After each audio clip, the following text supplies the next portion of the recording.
Tablets are getting increasingly productive. With products like the iPad Pro and the new Samsung Galaxy Tab S7, more and more people are able to turn to an arguably more versatile tablet instead of needing a laptop. But while most consider the iPad Pro to be a solid laptop replacement at this point, the Android tablet world is a bit of a mess. Samsung wants to clean up that mess though. The company recently took the wraps off the Galaxy Tab S7 and Tab S7 Plus. But do the new devices really pose a threat to the iPad's reign? I put the Tab S7 Plus and the 11-inch 2020 iPad Pro head-to-head to find out. If you like this video, please hit the like button and subscribe to the channel. It really helps support my work and I would appreciate that support.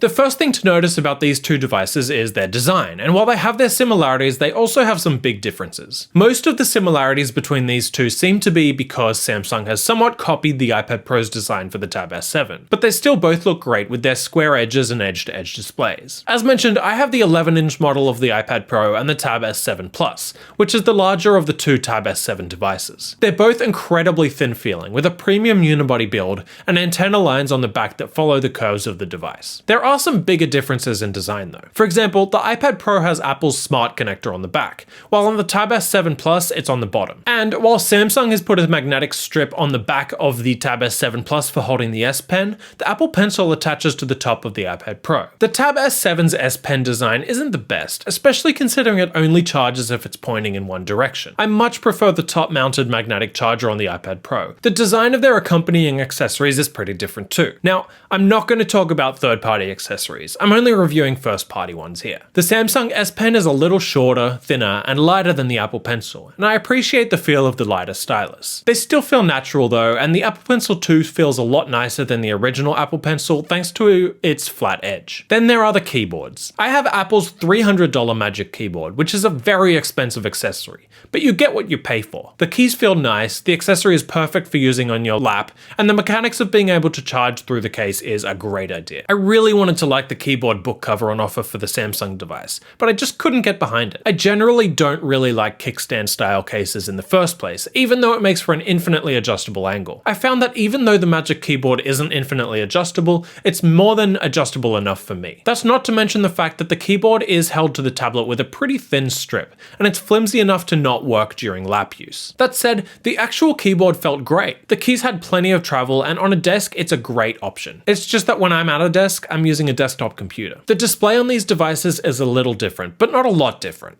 Apple has seriously stepped up the display technology for the iPad Pro, and both the 11-inch and 12.9-inch models offer display with a pixel density of 265 pixels per inch and a 120Hz refresh rate.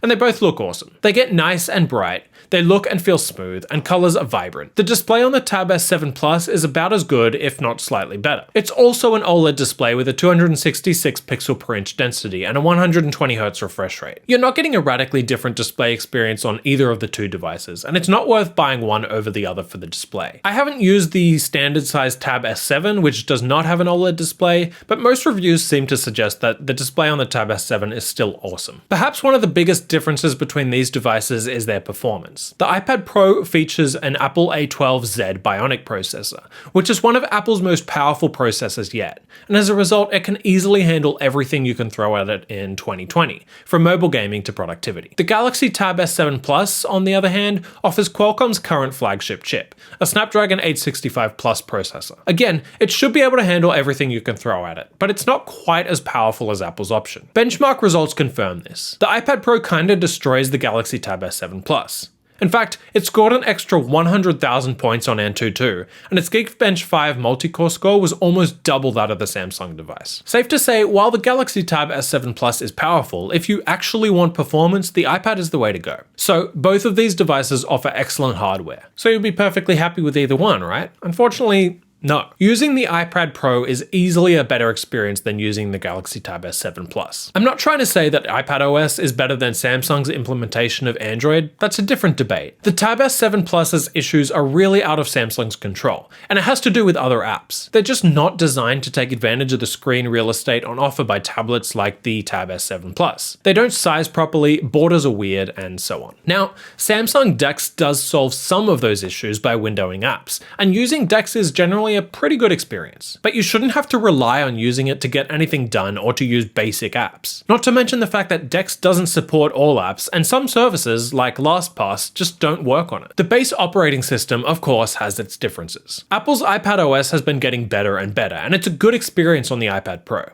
The OS now offers good multitasking features, like split screen and slide over, and more features are likely to arrive with updates. Samsung's One UI is pretty good too, and those that use Samsung phones will appreciate the extra customization features. But it does also have its bloatware and complications, and those wanting a simple experience won't want that. The devices have a few special features to mention. The iPad Pro has the LiDAR sensor for augmented reality, however there aren't many apps that actually take advantage of the tech just yet. The device also has Apple's Face ID, which allows you to access the tablet simply by looking at it. The Tab S7 Plus has an in-display fingerprint sensor, which works pretty well, but it's not as convenient as the Face ID on the iPad Pro. And as mentioned, the Galaxy Tab S7 supports Samsung's DeX, which offers a near desktop experience. They have different camera systems, but I'm not going to dive into those systems as I don't really think it matters all that much. They both have dual lens cameras and can take good photos and videos. That's all you really need to know. So the iPad Pro offers a better software experience, better performance, and better accessories. But there's a trade-off.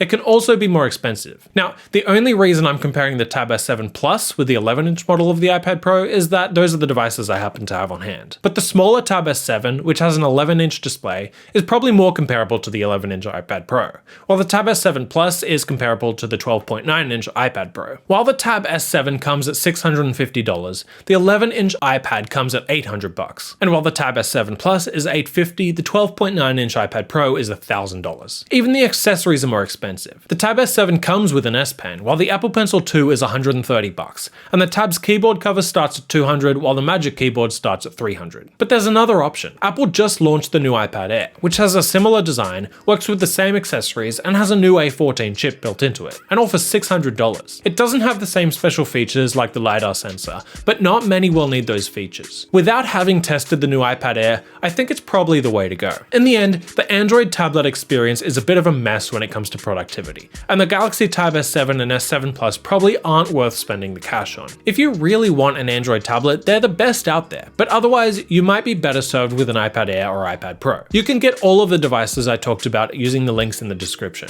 Again, please hit the like button and subscribe to the channel if this video was helpful to you. My name is Christian, and I'll see you next time. See ya.